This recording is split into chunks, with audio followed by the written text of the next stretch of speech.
Hi Sagittarius, and welcome to your weekly love tarot readings. We are going to take a look at the messages that are coming in for you here in relation to love and romance. As always guys, these readings are general, so please be mindful of that throughout the spread. If you are interested in personalized tarot reading with me, please feel free to inquire. I'm going to list all the information that you will need just below the video here in the show more section.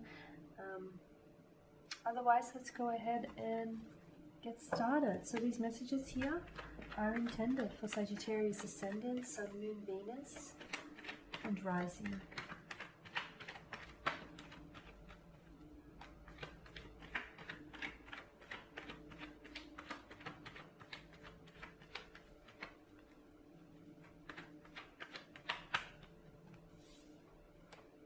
I've got the Devil, the Four of Pentacles, the Four of Wands here, the High Priestess, the Two of Pentacles, and the Queen of Swords. Okay, so with the Devil, this is the Devil in combination with the Four of Pentacles, this is a very strong attachment here, Sagittarius.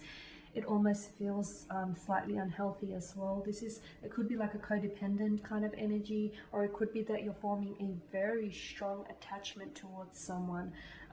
Now, because the Devil does have like quite a dark setting to it, and the Devil is about obsessions, addictions here, it is a destructive kind of energy. So I feel like there is something about this person, or maybe something about the connection itself, that feels a little destructive. It feels like it has a bit of an addictive quality, but it also feels like it's a little toxic or unhealthy. And maybe it's just your obsession with one another, or maybe it's your obsession with this person, or maybe it's the fact that you're feeling so strongly attached to this individual and you can't pull away, even though you know staying with them is not healthy, or you know them indulging in whatever substance that they may be indulging in excessively is not necessarily healthy. So I can see that with the Devil and the Four of Pentacles, there is this very strong attachment here being formed to someone here. It almost feels as though the Devil doesn't do love, he does lust. So I don't know that you're in love with this individual. You may be, or you may think it's love, but notice how with the Four of Pentacles, notice how the pentacle there is placed in front of his heart. I feel like this is someone whom you're either a little bit closed off to this person. So I don't know that this person is truly familiar with your inner, like with your inner soul. I don't know that this person is truly familiar with your heart, or I don't know that this person knows the way to your heart, is what I'm seeing. I just feel like maybe you think it's love, because love and lust feel very similar. Love it sacrifices, it compromises, lust doesn't. So maybe, maybe you think, because of the similarities in energies, maybe you think it's love, but I just feel like this person feels like they may be like an emotional vampire on you, like they're taking a lot of your energy here, but you can't pull away here. You can't pull away, you can't walk away, you can't end things from this person. For some of you with the Four of Wands, maybe it's because some of you are married. Maybe this is a wife, a husband. Maybe some of you are engaged or have long-term views for this connection. It's not healthy. It's not healthy because the Two of Pentacles indicates that there's this pattern, okay? There's this inconsistencies, or there's this pattern to your connection which is very unhealthy. And it's almost like the Devil and the Two of Pentacles, it's a frivolous type of energy. So I don't know that this person can offer you serious commitment. And I don't know even if you potentially, if this person is showing you their true colors now, and if this is someone whom you're potentially going to, get married and settle down with, what do you think is going to happen then? Do you think that just, your fairy godmother is going to fly in and it's just going to change things? If this person is showing you who they are now, believe them. And if this person keeps promising you, because I'm seeing patterns, I'm seeing inconsistencies in behaviors, and I'm seeing inconsistencies in what they say and they do. And if someone says something and their actions don't support what they say, they're just blowing hot air. Okay, so people say a lot, talk is cheap.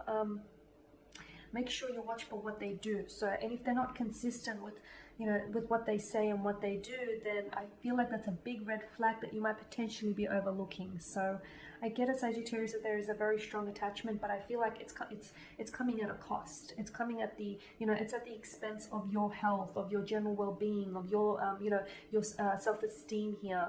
Because staying in such a connection is damaging. It's damaging to your self-esteem. It's damaging to your inner health and well-being here.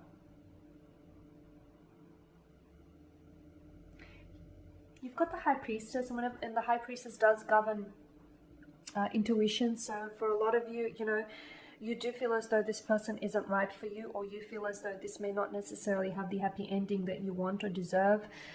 You feel as though maybe this person is someone who keeps promising you and doesn't deliver, and it's like you no longer believe them, or you feel as though you feel maybe an obligation to stay in the relationship. Maybe you feel sorry for them on some level.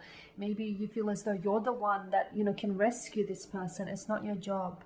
It's not your job to rescue anyone, okay? This, first and foremost, this person must want to be rescued, and secondly, they have to rescue themselves. It's not your job to go around, you know, and rescuing people. People need to rescue themselves, and they need to first and foremost admit to themselves that they want to be rescued. So I feel like you're being very hopeful, and I feel like you're wanting for this to work, and there's a lot of belief, a lot of faith that you're placing in them. But I just don't know that this person, I don't know that you're being too hopeful here, because I don't know that this person can change.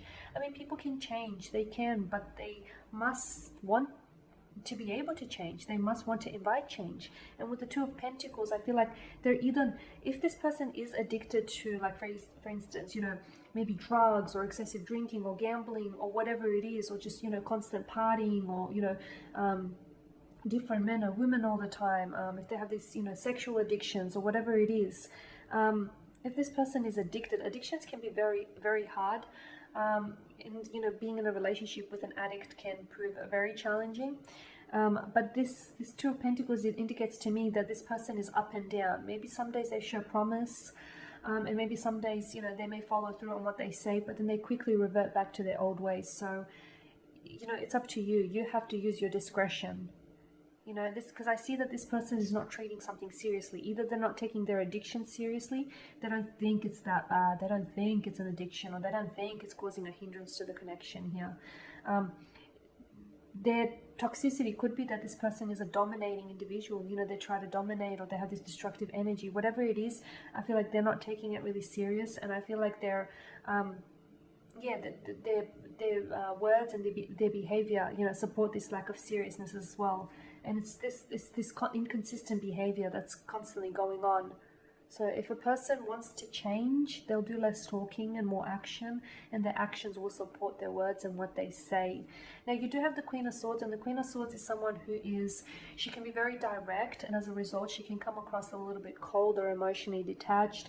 But I feel like, because the Queen of Swords doesn't necessarily, she doesn't deal with emotions, she deals with logic. So I feel like what you need to do is, maybe this strong attachment that you feel, or this enslavement, or this prison that you feel with this person, comes down to the fact that, you know, you're a prisoner to your emotions. Yeah, you feel a very strong attraction or attachment to this person, but at the end of the day, as I've mentioned, at what expense? So right now, I feel like you have to cast your emotions aside, and you have to look at your situation here, Sagittarius, from a logical standpoint. Okay, from, you know, be logical here.